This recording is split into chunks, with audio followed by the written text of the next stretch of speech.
Jiro here for Umbra Games with a review of Mario plus Rabbids Kingdom Battle, exclusively for Nintendo Switch.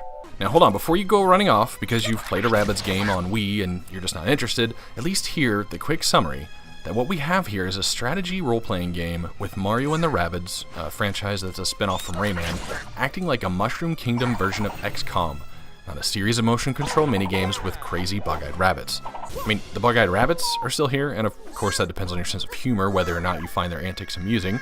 With me, it's give and take. An ambitious scientist in the, quote, real world, who also happens to be a passionate Super Mario Bros. Fan, creates a headset called the Supamerge, allowing the user to look at two separate items and, through the mysteries of science, combine them to make a new object. The Rabbids, using their washing machine time machine, arrive at her basement lab, causing their usual chaos and end up merging themselves with the Mushroom Kingdom. One Rabbid in particular gets the Supamerge grafted to his head and begins making all kinds of creations. Enter Mario. Your battle team is comprised of 3 characters at a time of an eventual 8 possibilities. There's Mario, Luigi, Peach, and Yoshi, as well as Rabbid impersonators of each. Every character can use 2 assigned weapons, one being a set of guns, and has 2 preset abilities, but can buy upgrades and use their skill trees to power up. These weapon combinations range from Mario's hammers to Rabbid Peach's mini explosive tanks. Rabbid Yoshi's base gun is Gatling in nature, while Luigi's resembles a sniper rifle. The skill tree progression is made by collecting power orbs, obtained from both completing levels as well as from treasure chests. Weapons must be discovered or unlocked by completing content and then purchased for coins. The only real stat to speak of is hit points, increased through both the skill tree and as a team upgrade upon each world completion. And there are 4 worlds in Mario plus Rabbids that must be completed in a specific order. A world generally consists of 10 chapters that play fairly sequentially as a combination of puzzle solving and square grid turn-based combat. Each battle is marked with enemy flags so you know when you're approaching a hostile situation. In between those battles, you'll find a lot of block sliding and switch hitting puzzles, both to progress and to find the game's secrets, in the form of unlockable concept art, 3D models, the game's soundtrack to play from the main menu, and a set of Rabbid tarot cards. During exploration, you actually control Beepo, the scientist robot that made the journey with the Rabbids, in a mostly isometric point of view, with the rest of your current team following behind.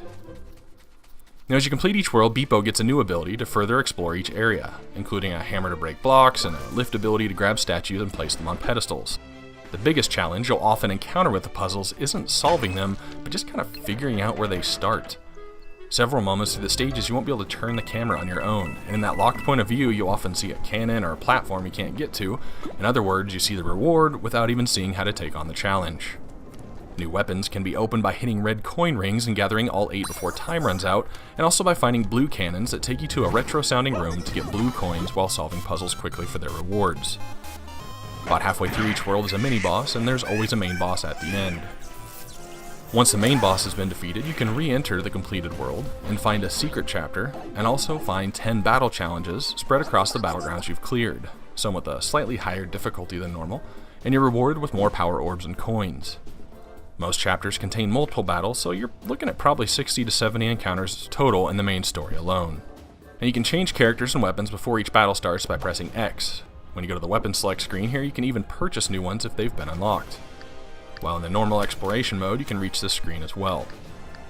There are no other pieces of equipment though, just the weapons. Mario plus Rabbids really distills down the tactical RPG ranged combat genre to its purest form. As you move your characters, there are a determined number of spaces you can take cover behind blocks. Full blocks will guarantee you 100% cover in that line of sight. Half blocks will be a 50% chance of taking the hit, and if you're out in the open and someone fires unhindered, there will always be a hit. See this in direct contrast to a game like XCOM where your heavy gunner can be 3 feet away from their target and still have a 40% chance to miss.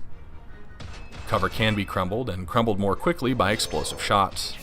And of course, just moving around a set number of squares wouldn't be enough for a Mario game, thus comes the team jump. Characters can move to a teammate's position and jump off of them to cover even more distance. There's also pipes spread around the map, giving a level of movement I have not seen in the genre. In addition, characters can perform slide tackles, sometimes on multiple targets, and Mario can even perform jumps on enemies for some serious damage. But that alone wouldn't be enough to entertain through 20 to 25 hours, so of course each area has its gimmicks as well. There are indestructible chain chomps that attack the closest unit, be it enemy or hero, and boos that will chase anyone and teleport them to different places in the battlefield. Sometimes cover isn't what it seems, and will be an explodable box of status effect that does bonus damage too. Status effects in Mario Rabbids are Burn, which will make a character run randomly, making them leave their potential cover and be exposed. Ink stops you from firing your weapons.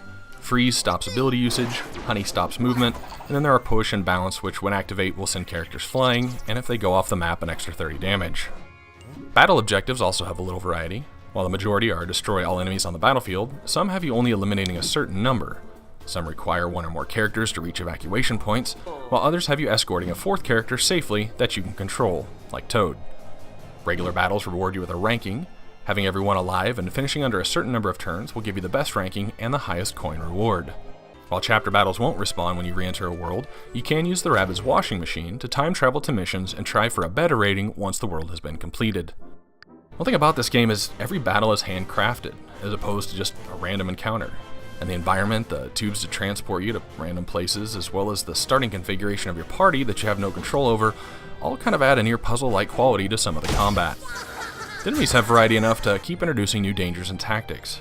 It's not just the enemies themselves, but the combinations of the different troop types that keep you on your toes.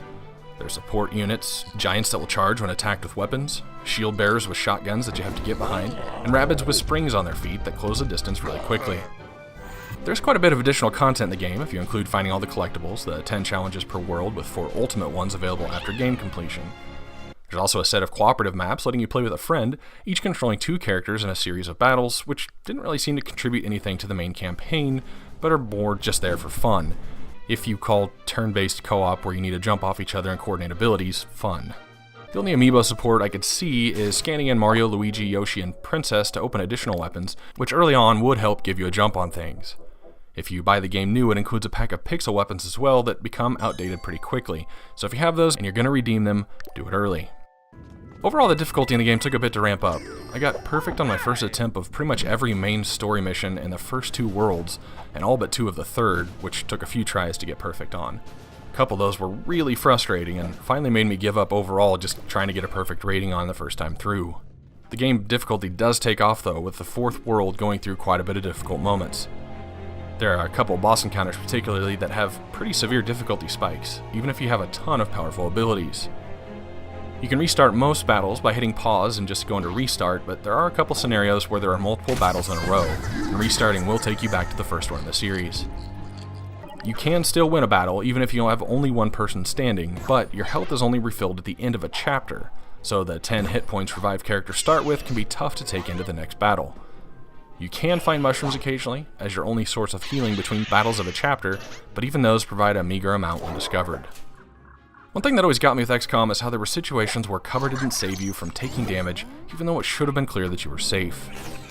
The only hit detection line of sight issue I found with Rabbids is vertically, where even though a character shouldn't have line of sight over a corner of a ledge, the projectile will go flying through that corner. This does work reliably both ways though at least, but enemies always seem to know how to exploit it better than I did. The graphics are what you'd expect from a 1080p Switch Mario game. There's nothing particularly breathtaking, but the cartoon world they've devised looks good. The enemy designs as well as the weapons have a great deal of creativity invested and also look great. Now, when I first heard that there was a Mario and Rabbids crossover, I had no idea what to expect. I've learned I should trust Nintendo's decision making at least in the game department, because this is the second crossover with their series where concepts had me concerned. Back to the Wii U Fire Emblem and Shin Megami crossover that gave us the teenage pop-singing idols and a masterful turn-based role-playing game called Tokyo Mirage Sessions #FE. In an interview I watched about Mario and Rabbids, I heard that Miyamoto had a no platforming clause in Ubisoft's development, because that was Nintendo's thing, so you won't find any of that here. But you will find a humorous journey through the Mushroom Kingdom, with some fun and innovative turn-based strategy RPG mechanics, lots of weapons with status effects, quite a few characters to unlock with multiple skills to customize your team how you'd like. There's quite a bit of content outside of the main story, including 44 challenge battles, hidden treasures, and a cooperative combat mode.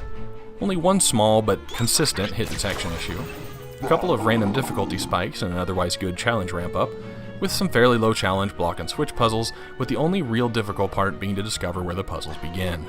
All in all, this makes this the second game justification of owning a Nintendo Switch so far. Rated as a turn-based strategy RPG, Mario plus Rabbids Kingdom Battles jumps to an 80 out of 100 on my true 1 to 100 scale, with 50 being an average game. This is Jiro for Umbra Games. Thanks for watching. Stay tuned to the channel by hitting subscribe as we build a case to own a Nintendo Switch, and as always, feel free to follow me on Twitter @UmbraGames.